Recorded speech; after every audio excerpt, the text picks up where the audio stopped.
L'Union burundaise des journalistes dénonce ce maintien en détention de notre consoeur Sandra Umuhoza. Il est vraiment regrettable que les juges ont pris cette décision de la maintenir en prison, alors même que pour son arrestation, c'était sur des accusations farfelues, parce que échanger un message dans un groupe WhatsApp qui est devenu aujourd'hui un crime qui peut conduire quelqu'un en prison, c'est impensable et ça ne peut qu'arriver chez nous.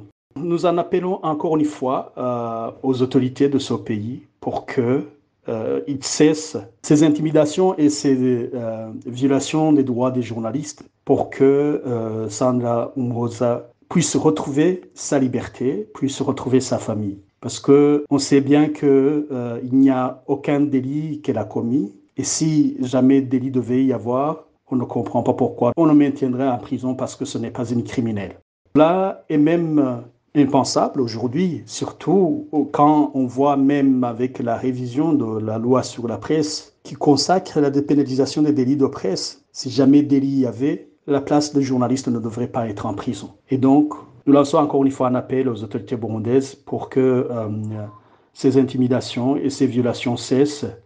Et nous en appelons encore une fois à la libération également de notre consoeur Floriane Iangabié qui croupit en prison aussi pour aucun motif et que le gouvernement, les autorités arrêtent la violation des droits de l'homme dans notre pays.